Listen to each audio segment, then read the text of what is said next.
The Flower Girl Wore Celery by Meryl G. Gordon, with illustrations by Holly Clifton-Brown. Emma's dad called her into the kitchen. "Phone call for you, Emma." It was Emma's grown-up cousin, Hannah.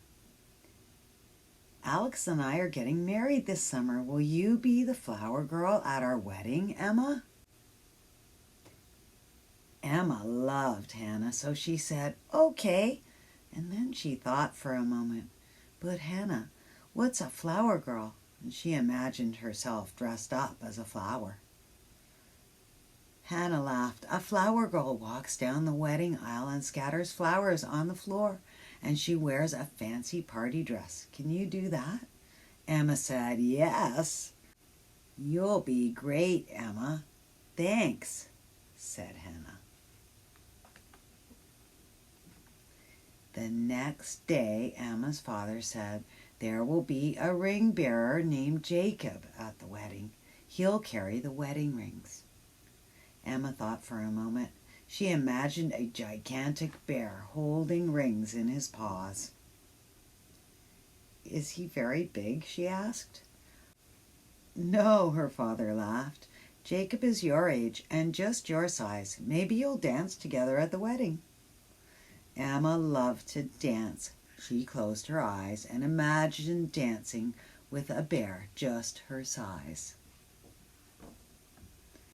A week later, Emma's mother said, "The bridesmaids will be wearing celery dresses. You too. Here's the color." And she held up a square of light green satin.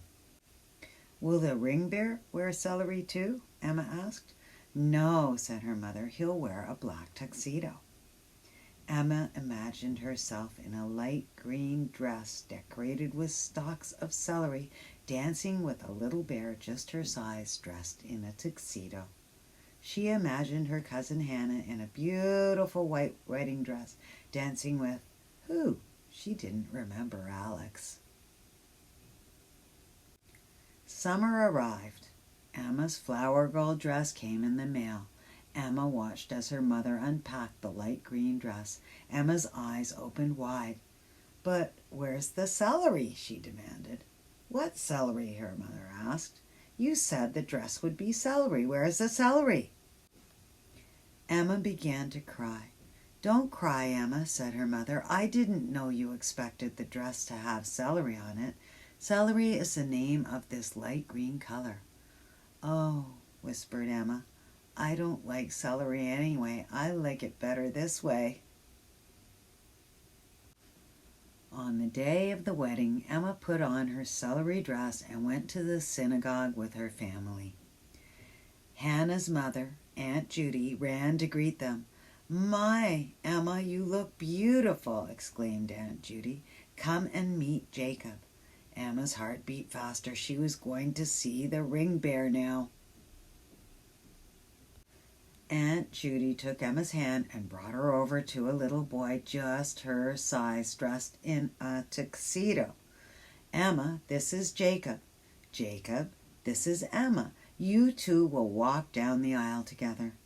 Emma's eyes opened wide. "You," she said, "are not a bear. You're just a boy." "And you," said Jacob, "are not a flower. You're just a girl." Aunt Judy laughed and laughed. "Oh, Emma," she said, hugging her, "Jacob is a ring bearer, not a ring bear, because he bears the rings. That means he carries them." "And Jacob," she said, hugging Jacob, "a flower girl is a little girl who carries a basket of flowers. She is not a real flower." Emma and Jacob both looked at the floor and scuffed their fancy shoes. "Look," said Aunt Judy, "here comes Hannah." Emma ran to her cousin Hannah, who was wearing a wonderful white dress that sparkled in the light.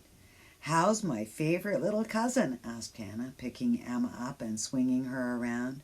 Just then another young woman came over. Her dress was white too, and Emma thought it was as pretty as Hannah's. "Emma, do you remember Alex?" asked Hannah. Emma's eyes opened wide. She did not remember Alex. "I'm so happy to see you again, Emma," said Alex, who did look very happy. "Does this mean that there are two brides?" Emma asked. "Yes," said Hannah. "We are going to have a wonderful wedding, especially with you helping. See you inside." Hannah and Alex clasped hands and hurried away. Emma thought for a moment. No celery, no bear, and two brides. Nothing was as she imagined. Jacob came over to stand next to her. "I'm glad you're not a flower. I was afraid I would have to water you if you got thirsty." Emma giggled. Emma's mother rushed over. "It's time to start. Here's your flower basket, Emma." Emma looked inside the basket. It was filled with rose petals. "As you walk down the aisle, just drop some petals as you go, okay?" Emma nodded and smiled. This was exactly what she had imagined. Emma and the rest of the wedding party waited behind a door. Hannah and Alex's grandparents walked down the aisle. Alex's brothers walked down the aisle. The bridesmaids in the celery-colored dresses walked down the aisle. Finally, it was Emma and Jacob's turn. Jacob carried 2 rings pinned on a pillow. Emma carried her flower basket and dropped rose petals down the aisle. Emma sat with her parents and watched Hannah and Alex walk down the aisle with their parents. Hannah and Alex stood under the wedding canopy. The rabbi read the ketubah and sang 7 wedding blessings. Then Hannah and Alex took the rings from Jacob's pillow. Hannah put a ring on Alex's finger. Alex put a ring on Hannah's finger. The rabbi put 2 wine glasses on the floor. Hannah and Alex looked at each other and then stomped on the glasses at the exact same time. "Mazel tov!" shouted all the guests as the glasses broke and the musicians began to play. The 2 brides smiled and kissed, and then they danced up the aisle. Hannah grabbed Emma's hand, and Alex took Jacob's hand, and they all danced into the party room together. The wedding guests clapped and cheered. It was time to celebrate. Hannah danced with Alex. Aunt Judy danced with Grandpa. Emma's parents danced with each other. Emma danced with Jacob. The wedding guests lifted the 2 happy brides in chairs, and everybody danced the hora around them, singing and clapping. At home that night, Emma's father said, "Did you have fun?" Emma thought about her celery-colored dress, and Jacob, who wasn't a bear, and the 2 brides in their beautiful dresses and happy smiles. "Yes," she said, "this was a very good wedding." "Maybe someday you'll have a wedding," her mother said, "and maybe Hannah and Alex will have a little girl to be your flower girl.